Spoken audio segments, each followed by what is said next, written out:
Hey everyone and welcome. Today's video is all about angles, from angle advantage to the different types of angles you can hold. Angles are the setting for nearly every interaction you will have in Valorant. Learning to master them and how they work is an important step to becoming a better player. And if you're serious about improving, then go to SkillCapped.com to unlock our hyper improvement system that will teach you how to win more gunfights, master your agent, and so much more. Backed by our rank improvement guarantee, you have nothing to lose. So come join over 500,000 satisfied members of SkillCapped, improve that KDA, and get the rank you've always wanted at SkillCapped.com, link in the description below. Getting into our first topic, angle advantage. Angle advantage is simply the use of perspective to see your opponents earlier. The closer you are to a wall, the bigger the wall appears, right? The size of the object doesn't change, but due to your perspective, it obscures more of your vision. The same thing applies as you get further from the wall. Less of your vision is now obscured by the wall, and you can now effectively see more space. Riot Tuxedo showed the magnitude of this effect in Valorant on Twitter. As you can see, player A has an advantage over player B because of player A's distance from the angle. Player A is able to see the side of player B's body, while player B is unable to see player A at all. The effect of perspective in games like Valorant is exacerbated by the fact that vision comes from the center of the agent's head rather than their two eyes. In this clip, you can see how angle advantage manifests itself in real time. As the Jett approaches the corner close to the wall, her perspective is limited, and at this point here, Cypher can see the Jett's body, but Jett cannot see Cypher. She is too close to the wall, and since vision comes from the center of the character model in Valorant, all Jett can see is the wall despite her arms being exposed. To show the reverse, here, Jett is further from the angle than Cypher. Cypher currently cannot see Jett, but his body is exposed to her and Jett is able to kill him risk-free. This information about angle advantage can be game-changing and is one of the things I see beginner to intermediate players mess up a lot. By not using perspective to your advantage, you are seriously hurting your chances every time you take a duel. Simply peeking less close to a wall can give you vital information much faster. Peeking further away from a wall is great when you are clearing corners where a defender plays tight. A great example was the scenario Long C on Haven with the Cypher and Jett.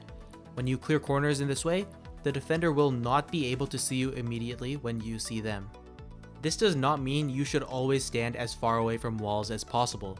If standing further away from a wall lets you see more of the map, it also allows you to be more seen.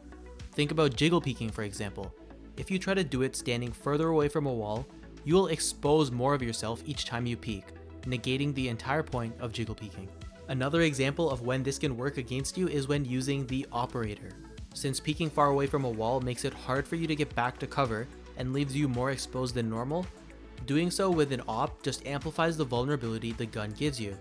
Since it's such a quick kill, you often don't need to play that far away from a wall. You can also use strategies to reduce the advantage opponents have. The biggest cases of angle advantage is when the player with the advantage is as far as possible from the angle, such as C-Long on Haven. This means if you are pushing something like C-Long, it is smart to not do it slowly, as the defender will see you extremely early and have lots of time to shoot. On the other hand, if you're further from the angle than your opponent, walking slowly would give you an advantage because you can see your opponent and shoot them before they can see you.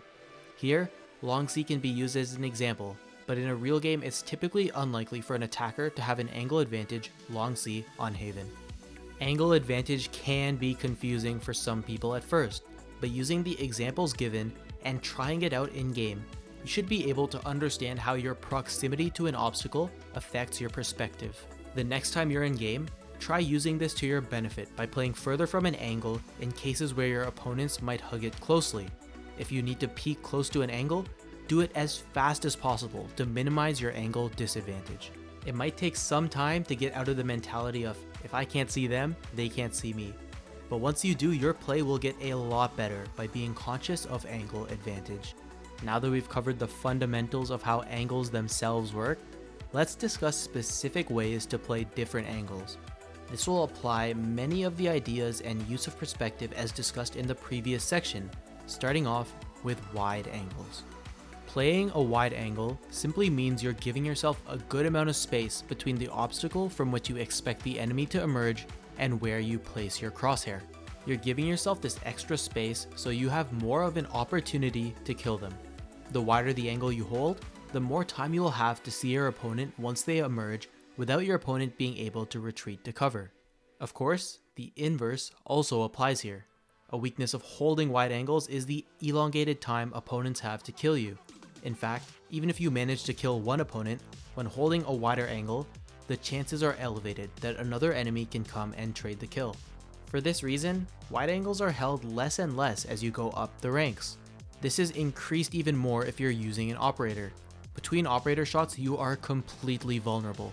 That's why it's advised to hold the least wide angle you can for a situation where you still feel comfortable getting a good shot off, but most importantly, limit the time you're exposed while holding such an expensive gun with no way to defend yourself after a shot.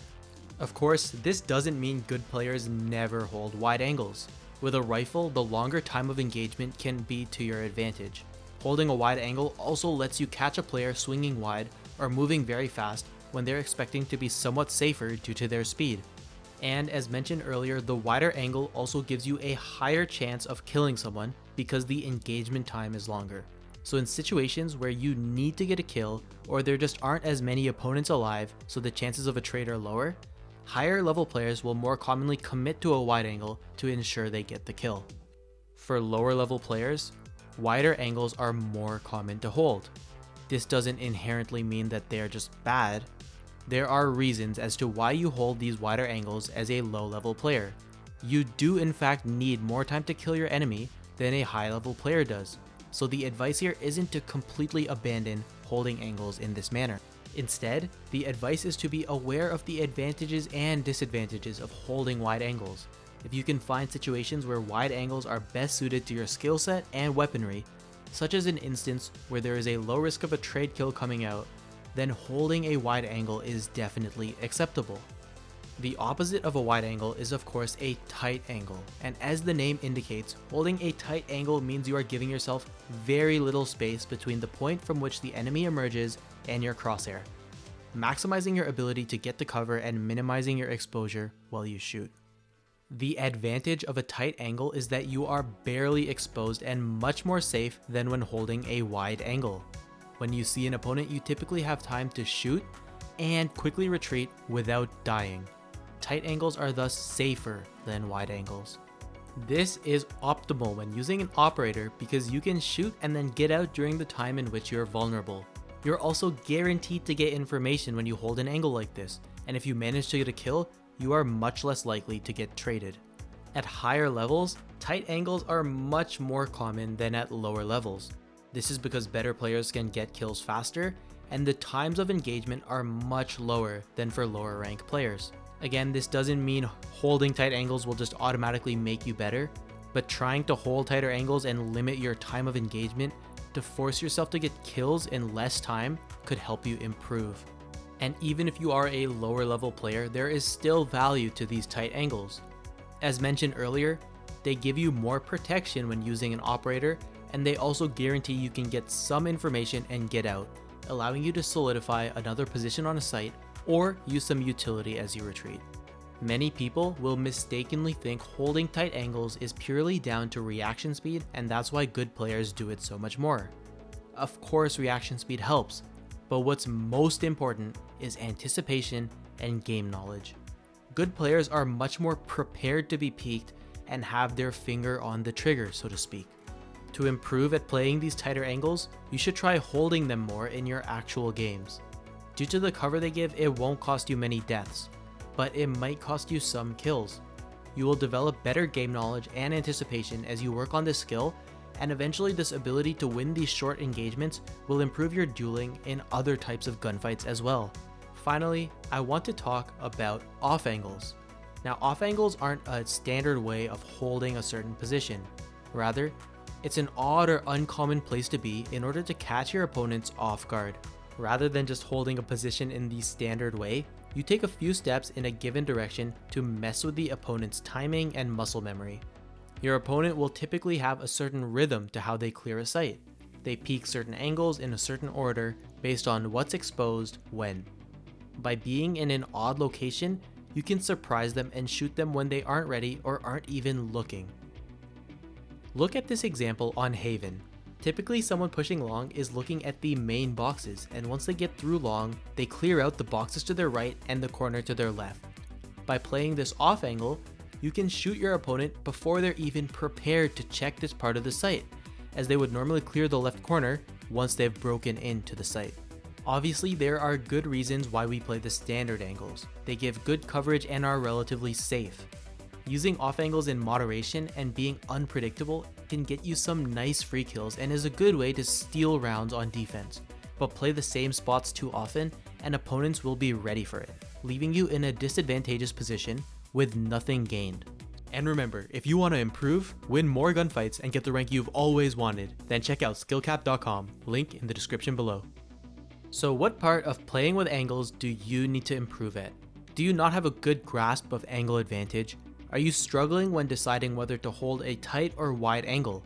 Or are you never getting a good advantage from holding your off angles? Let us know in the comment section below, as it gives us great feedback on what to tailor our guides towards. And while you're down there, make sure to subscribe, hit the bell icon, and like the video to get more premium guides just like this one, with one goal in mind: helping you become a better player. We here at SkillCapped want to thank you for watching, and we'll catch you in the next one. Peace.